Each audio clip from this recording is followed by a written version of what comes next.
Selamat malam Mirsa, saya Dwi Anggia kembali menemani Anda di Dua Sisi Malam hari ini Mirsa. Seperti Anda lihat dari cuplikan di awal bagaimana kontroversi mengenai pondok pesantren Al Zaitun ini masih terus bergulir. Yang terbaru kita melihat bagaimana adanya indikasi perputaran uang, transaksi triliunan rupiah dan ratusan rekening yang dimiliki oleh pengasuh pondok pesantren yaitu Panji Gumilang. Kemudian mulai dengan kontroversi sholat Idul Fitri, saf laki dan perempuan yang dicampur, kemudian ada kontroversi terkait dengan salam Yahudi yang digaungkan di dalam pondok pesantren, dan juga sampai adanya tudingan bahwa ada jaringan NII di dalam pondok pesantren Al Zaitun. Malam hari ini kami akan berbincang mengenai hal ini, dan saya juga sudah mendapatkan wawancara saya dengan seorang anggota NII aktif.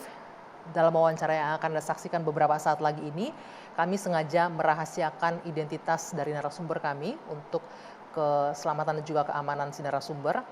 Dan narasumber yang saya wawancara ini sudah kami verifikasi yang bersangkutan merupakan anggota aktif NII dan juga istri dari seorang petinggi NII di salah satu wilayah di tanah air yang menceritakan bagaimana proses pengumpulan dana yang ia lakukan hingga akhirnya berkaitan dengan Al Zaitun. Kami akan hadirkan perbincangannya kepada Anda berikut ini. Ibu Mawar, saya mau verifikasi terlebih dahulu. Anda ini siapa dan apa kaitannya dengan NII, apa kaitannya dengan Al Zaitun? Anda bilang Anda anggota NII. Iya, masih aktif. Kalau nama mungkin masih terdaftar, tapi saya termasuk orang yang biasa aja lah, bukan orang yang kalau kan ada yang sampai taat sekali, yang saya gimana ya, saya masih terdaftar tapi saya termasuk orang yang biasa saja. Suami masih aktif terdaftar sebagai pengurus ya. Untuk wilayah di Indonesia? Ya. Salah satu wilayah di Indonesia? Ya. Tidak bisa disebutkan ya wilayahnya. Ya. Kemudian sebagai apa posisinya persisnya di NII ini? Itu kan kita bilangnya gerakan bawah tanah ya. Jadi nggak akan mereka menyebut dirinya itu sebagai NI. Seperti orang umum aja, kerja biasa, normal, seperti kebiasaan kita bersinggungan dengan di luar tuh ya biasa, kerja kantoran, yang punya bisnis ya bisnis kayak gitu. Termasuk suami Anda juga pekerja kantoran? Jadi, artinya orang yang berpendidikan tinggi lah ya? Oh iya, bukan orang bodoh kalau saya bilang. Jadi, tapi ya mungkin kalau saya bilang kita tuh semua dapat, sebenarnya awalnya kan ilmu agama ya. Jadi ada ayat-ayat yang kita sebagai muslim tuh mengakui bahwa misalnya ibaratnya membela agama Allah, bersedekah, pokoknya meminjamkan harta untuk kepentingan itu, iya di jalan Allah itu kan janjinya tuh kan pasti surga, seorang mujahid yang ya kan kita juga contoh sahabat-sahabat Nabi kan bahwa hartanya pun untuk kepentingan agama. Jadi kita pikir itu yang membuat Anda dan keluarga mau akhirnya, ya, suami Anda juga. Sebenarnya orang Islam mengakui bahwa itu kan memang benar gitu loh, untuk kayak gitu sih iya, tapi ketika praktek di jalannya banyak yang kalau saya ngerasa sih mungkin buat yang lain masih nyaman aja dengan cara yang bikin Anda nggak nyaman apa Mbak Mawar? Misal ya kita per orang misal ditargetkan harus berapa? Ada contoh mungkin yang bisa Anda share ke kita? Contohnya kan ada kayak Jamas, ada iuran yang tiap bulannya buat HR segala macam-macam lah. Iya, contohnya salah satu kayak ini yang dipaksakan begitu. Iya. Tapi Anda nggak rasa terpaksa di awalnya? Ya mau gimana, karena kita waktu itu kan dikumpulinnya rame-rame. Jadi kita minta segini pun jadi kayak orang udah di semua tuh harus kayak kena semua tuh. Jadi oke ya, semua segini angkanya ya. Boleh saya lihat? Boleh. Mawar. Di sini disebutkan dengan ini menyatakan kesanggupan donatur program penyelesaian pembangunan Masjid Rahmatan Lil Alamin yang terletak di kampus Ma'had Al Zaitun Indramayu Indonesia yang dikelola oleh program Jamas Jahe Membangun Masjid. Ini yayasan tempat suami Anda juga bernaung di sini. Semua yayasan yang namanya di bawah kita diundang ke sana untuk mengikrarkan program Jamas kita sanggup berapa. Jadi dipanggil per wilayah-wilayah itu, ya kita diundang yang namanya dibilang kita warganya NII, misalnya siapa ya diundang satu-satu semua. Bertemu di Al Zaitun semuanya? Jadi per kloter jatuhnya. Nanti per kloter misalnya wilayah daerah mana ya datang rombongan tuh berapa bis, berapa orang, ada sesi-sesinya lah kayak gitu. Di sini Anda diminta untuk 300 tanaman seharga 20.000, berarti kurang lebih Itu 6 masih juta. ini masih yang tahun berapa? Tahun Masih sudah lagi setelah selesai kita tidak pertama dinaikin lagi. Makanya yang saya sempat buka di salah satu YouTube ada yang ibu salah satu tulisannya dibilang kita kayak di apa sih namanya pemaksaan ya sampai dinaikin jadi 3 ya itu ya Bang. Jadi sedekah sumbangannya naik terus. Naik lagi. Tiap bulan itu mereka punya target ada kenaikan. Oke. Infaknya itu naik berapa persen. Nah, untuk suami Anda berarti mengelola sebuah yayasan. Boleh nggak saya menyimpulkan ini? Yayasan ini untuk keperluan operasional NII, benar? Di wilayah tempat suami Anda bekerja, beroperasi. Kemudian juga sumbangan ini untuk operasional juga dikirimkan ke Al Zaitun, dikumpulkan. Untuk target di wilayah Anda berapa? Ada nggak target sebulan berapa atau setahun berapa gitu? Yang saya tahu terakhir ya, pokoknya itu kan misalnya wilayah yang suami pegang itu kan jatuhnya misalnya masuknya di tapi yang saya apal tuh kalau nggak salah sekitar ada sekian banyak itu sekitar berapa miliar ya itu harus kumpulin yang akan dikelola tuh sama semua yang ada di bawahnya itu. Apa? Sampai lebih dari 5M, 1M? Pokoknya udah pasti di atas 3M. Di atas 3M untuk satu wilayah per bulan. Iya. Itu gimana cara ngumpulin? Contoh deh keluarga Anda apa yang bikin kesulitan harus ngumpulin itu? Wajib. Waktu awalnya kan kita cuma dari yang mau usaha, yang dari kerja, lama-lama karena semuanya naik kan. Baru selesai urusan ini, tiba-tiba ada Jamas, sekarang ada lagi yang namanya Samudra Biru. Samudra Biru itu apa? Yang buat kapal. Apa bikin kapal? Iya, yang sekarang kan ada yang lagi di YouTube juga ada kapal yang mau dibikin galangan ya, galangan kapal atau Samudra Biru itu. Nah itu kan, ini belum selesai, target naik lagi, ada lagi. Ini ada lagi. Saya bilang ini target dinaikin, emang gaji naik ya tiap bulan? Loh, emangnya digaji dari NII? Enggak, kita kantoran di luar aja ya. Okay. Kita bisnis aja pun kan nggak selalu naik dong.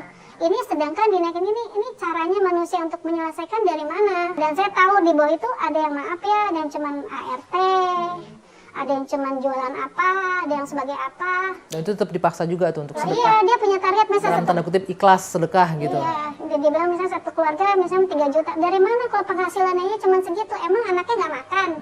Listrik gak dibayar. Itu saya sering pakai logika ngobrol sama suami ya kayak ini ya, ngomong gitu. Kamu kalau ada sesuatu yang nggak benar ngomong dong. Kalau perempuan kan nggak ada jalur gitu ya kan. Oh, yang boleh berinteraksi hanya laki-laki di situ. Iya kan, mereka kan tiap minggu tuh ada berapa kali untuk kumpul kan. Bicara dong, kamu tuh bela yang di bawah. Saya aja udah teriak-teriak nih, saya bilang saya masih punya duit udah ngap, gimana yang di bawah.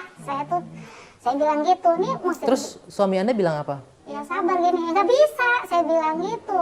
Suami Anda punya posisi penting nggak di NII ini, di wilayah ini? Dipegang itu ada di wilayah, dia pegang di wilayah jabatannya dia, di yayasan ya dia pegang. Jadi saya ada. bisa bilang cukup posisi yang penting di NII ya suaminya ya. Makanya saya bilang berani bicara dong untuk kebenaran. Saya bilang imam sholat aja kalau salah kita bilang tepok dong.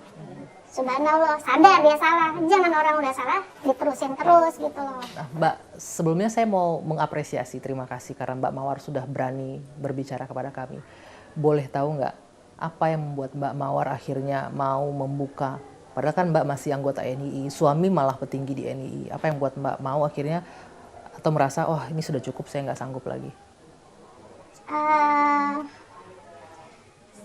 Awalnya saya pas ngeliat dari YouTube aja, saya gemes aja kalau ada yang, karena saya terbiasa untuk sesuatu jujur kenapa sih gitu. Ada yang bohong di YouTube Anda lihat? Iya. Apa soal apalagi apa? ketika saya paling gregetan pas lagi ada yang di itu saya gemes banget itu. Apa dengan pernyataan Panji Gumilang? Iya, terus ada lagi, terus kalau nggak ada dari wali santri yang misalnya ngebelain, saya bilang nah ini mah orangnya dia. Jadi ada saya bilang ini gimana ya caranya saya untuk mengungkapkan. Saya bukannya untuk menghancurin ya, saya hanya mengungkapkan sebuah kebenaran bahwa memang ini ada dana ini lari ke sana itu. Apa yang ada? NII ini ada? NII ada. Di Al Zaitun itu ada NII. Bukan DNI, jadi warga yang ada di sana yang udah pada di dalam itu ya pasti orang NII. Jadi memang gini loh kan, kayak saya juga dengar di YouTube bahwa orang yang tadinya mungkin guru di sini, oh nggak ngajar di sana, nggak mungkin orang umum di luar sana suruh ngajar di sana, nggak akan mungkin. Jalurnya lewat mana untuk masuk ke sana? Emang tidak bisa akses gampang ke Al Zaitun? Nggak bisa. Sekarang ada sekarang lulusan guru pengen ngelamar nih jadi guru sana, bisa? Nggak bisa. Untuk gampang pasti ada jalurnya yang akan dia ini. Oke, balik lagi, Anda ngerasa gerah dengan kebohongan di YouTube yang disampaikan oleh Panji Gumilang. Contohnya apa Mbak Mawar misalnya? Ya yang dia bicara Soal duit, dia punya uang banyak, dari mana yang dia bilang usahanya? uang itu gampang segini kan ya dari usaha saya. Misalnya dari kita. Jadi punya menurut Anda bisnis. dia nggak punya bisnis itu? Setahu saya duit itu memang dari bawah untuk naik ke atas. Lewat yayasan-yayasan yang di bawah ini, yang underground ini. Yang tadi yang dibilang terpaksa orang akhirnya harus memenuhi target sekian M itu, itulah dari situ uangnya. Iya, jadi terserah mau dia dari uang gaji dia, dari uang hasil dia, atau dia mau bantu di yayasan untuk cari donatur-donatur. Yang saya perambatin adalah ketika bicaranya, yuk sumbangan Jumat Berkah buat anak yatim, tapi duitnya sebenarnya hello. Kenapa? Nggak semuanya buat itu, tapi dia tamengnya benar, jadi dia akan tetap ada Jumat Berkah, dia bilang. Anak yatimnya ada? Anak yatimnya ya dia akan cari wilayah dari mana data-data itu akan ada. Tapi benar nggak duit itu tiap? Nggak diserahkan. Ya ada paling cuma buat seberapa segelintir, sedangkan duit yang masuk itu berapa? Ya, itu potongan wawancara saya dengan, saya samarkan namanya, sebut saja namanya Mawar, seorang anggota NII aktif. Saya akan berbincang ini dengan dua narasumber yang sudah hadir di studio. Ada Bapak Kombes Dr. Didi Novi ya, sebagai juru bicara BNPT. Selamat malam Pak Didi. Boleh digunakan mikrofonnya Pak ya. Selamat malam ya. Dan juga ada Muhammad Najih Aromaldoni dari BPET MUI, ini Badan Penanggulangan Ekstremis dan Terorisme NUT. Gus Najih, selamat malam. Selamat malam. Ya. Assalamualaikum. Waalaikumsalam. Saya ingin mendengarkan dulu dari Pak Didi. Pak Didi, dari perbincangan tadi itu sebenarnya jelas bahwa ini sudah disebutkan. NII itu ada. Ini saksi langsung anggota NII aktif yang bercerita ke saya. Suami Jan juga petinggi di NII. Pertanyaannya, lalu apa yang membuat pemerintah masih tidak bisa bergerak untuk meringkus NII? Jika kami saja bisa mendapat, tidak mungkin pemerintah dan BNPT nggak mungkin nggak tahu kalau operasional atau pergerakan ini itu ada. Silakan.